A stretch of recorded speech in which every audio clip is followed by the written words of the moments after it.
Have you ever just looked around your neighborhood and wondered, why? Why is that apartment building right there, but there isn't a factory next door? Well, today we are digging into the legal blueprint that literally shapes every single community in California. Let's get right into it.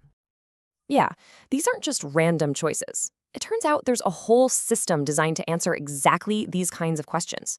It's a system that's constantly trying to balance what an individual wants to do with their property versus what's best for the entire community. So, let's back up for a second. Why do we even need all these rules in the first place? Well, to put it really simply, it's to prevent total chaos. Just try to imagine for a minute what our cities would look like if anyone could build anything, anywhere, with no rules at all. And this quote, man, it just gets right to the heart of the matter. The fear that drives all this land use planning isn't just about making things look pretty. It's about preventing a whole cascade of really serious real-world problems. And this is what that chaos could actually look like. We're not just talking about minor inconveniences here, things like insufficient water or a lack of fire protection. I mean, these are literally life or death issues. Poorly designed streets mean you're stuck in gridlock forever. Planners are trying to head all of this off before a single shovel ever even hits the ground.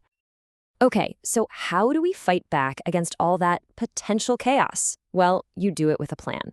A really, really big and incredibly important plan that acts as a city's blueprint for everything it wants to become in the future. This right here is the master document, the general plan. You can think of it as the ultimate guide for a city's growth.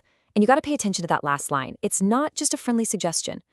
Every single land use decision, from a new housing development to a shopping mall, absolutely must be consistent with this plan. And that is not an exaggeration. Calling it a constitution is the perfect way to capture its power. You know how new laws can't violate the actual constitution? Well, in the same way, no building permit or zoning change can violate the general plan. It really is the supreme law of the land for all physical development. So if the general plan is the Constitution, then zoning ordinances are the specific laws that bring that Constitution to life day to day. Zoning is what carves up a city into different areas. Residential here, commercial over there, industrial way over there, and it sets the specific rules for each one.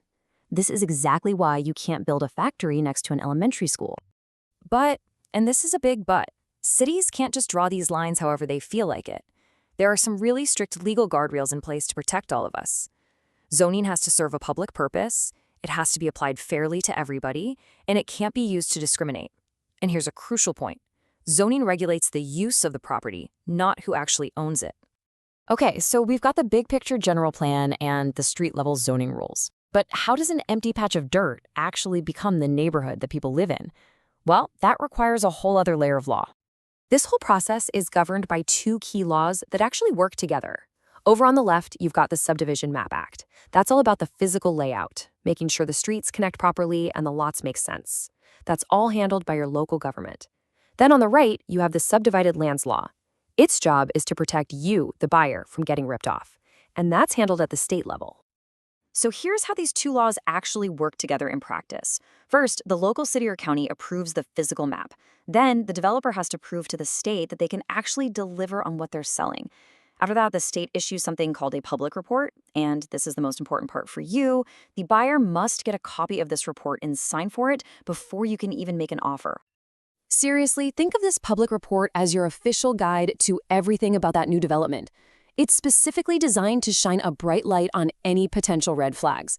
We're talking about things like weird hidden costs, environmental hazards, or strange restrictions you definitely want to know about before you sign on that dotted line. And a huge piece of that report is something called the CC&Rs.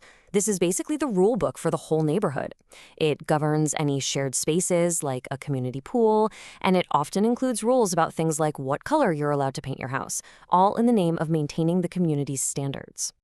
All right, so we've covered the everyday rules of planning and building, but sometimes to get a major public project done, the government needs to use some more powerful tools.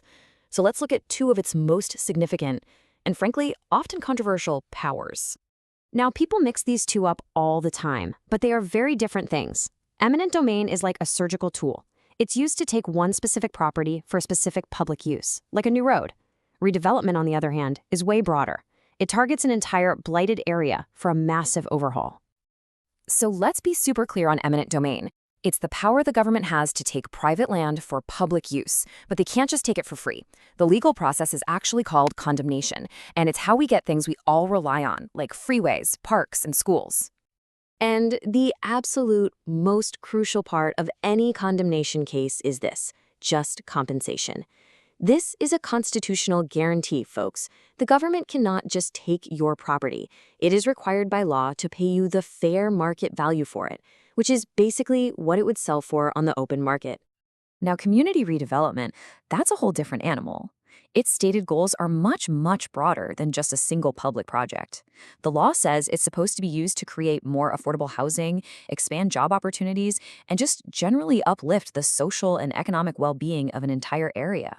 So from the general plan all the way down to redevelopment, what we have is a system of rules designed to bring order out of potential chaos. But it all leaves us with this one final critical question: who really gets to decide what our communities become? It's a constant push and pull between governments, developers, and of course, citizens just like you. And understanding these rules is really the first step to making your voice heard in that conversation. Thanks for tuning in.